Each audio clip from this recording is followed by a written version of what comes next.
This week, I want to talk a little bit about parameters, which is what Inventor uses to keep track of everything. Okay, so you can, if you want to follow along with this, you can. I'm going to start a new.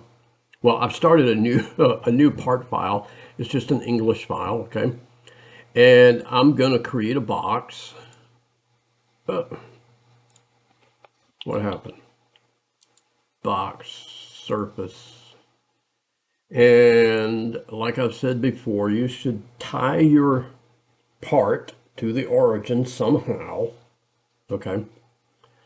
And I'm not going to put any, yeah, let me go ahead and put some dimensions on this. So my height, I'm going to say 3. My length, I'll say 5. And thickness, I'll say 1. Okay. And so now I've got a rectangular box here. Now then, if I right click on extrusion and go show dimensions, it will show me the dimensions that I used. It is possible to edit them here, okay? But then you notice I've got the update arrow up here, so I've got to update the part, and now it changed the total length of it. Okay, if I go edit sketch, I can do those things also. Now, so let me finish out of that. I just double click it and make the change. Okay. And usually when you edit the sketch, you don't have to do the local update. Sometimes you may, especially if you've edited something that affects things further down the line. You just have to keep an eye on that. Now, parameters, if we come up here and go manage, and then parameters, it gives us a list of operations and dimensions.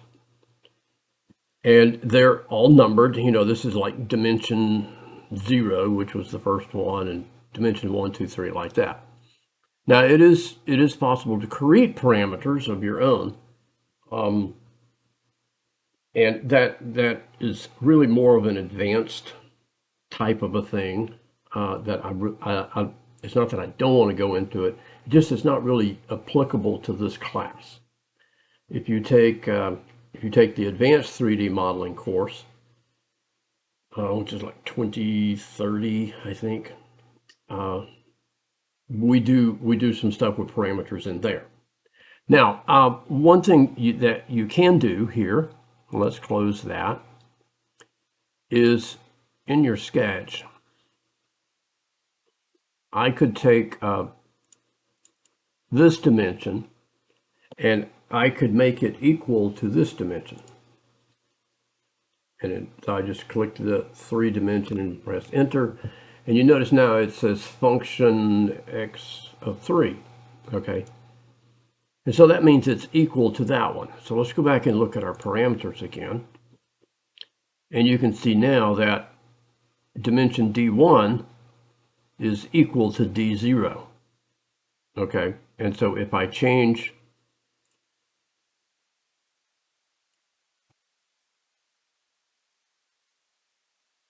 that one, it changes the other one also. Okay. So let's back up to here. Okay. Now let's look at that again. And I can, not only can I make it equal, I could put a mathematical equation in here. I could, if the length of this was always going to be twice the width of it, I could come in here and I could say 2, not x, times 2 times the other dimension over there. And now, no matter what, so let's go show dimensions.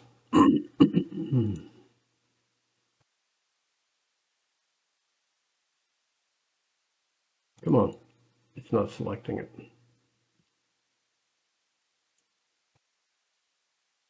Make that 4.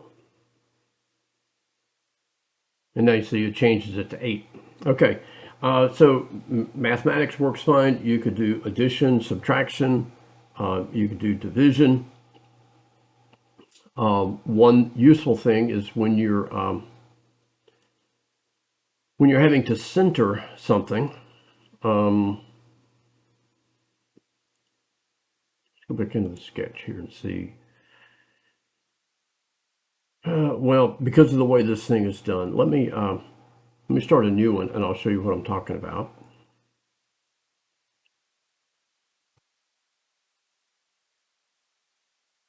And so it doesn't matter really what your shape is, but I'll do a rectangle here.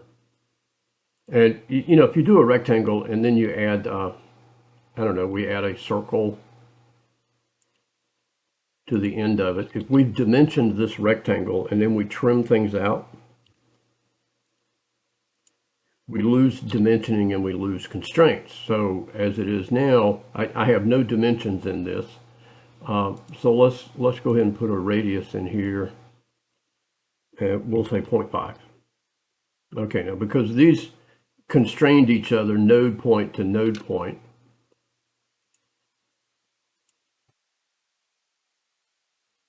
say 1.5. And now maybe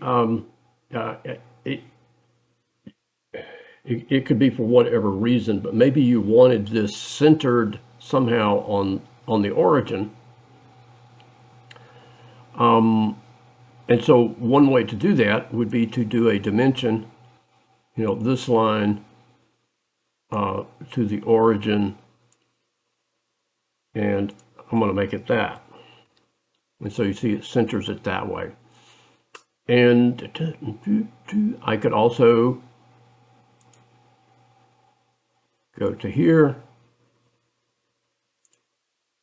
and make it this divided by 2. Okay, and so now it's, you know, it depends on what you're drawing as to how you would use those mathematical equations. And so let's look at our parameters here so you can kind of see it. So the first one here is the radius of the circle, of the arc. The next one, D1, was the height of the rectangle, basically. And then D2 is equal to D1. That's this dimension right here that centered it left to right. And in D3, I took the D1 dimension and divided it by 2, and that centered that down. So these are parameters, and you can do some Google searching if you want to look at how some of these things you can,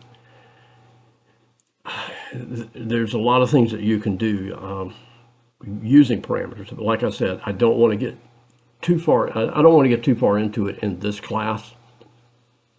You can actually name them, and then when you go to apply a dimension, you can pull that name.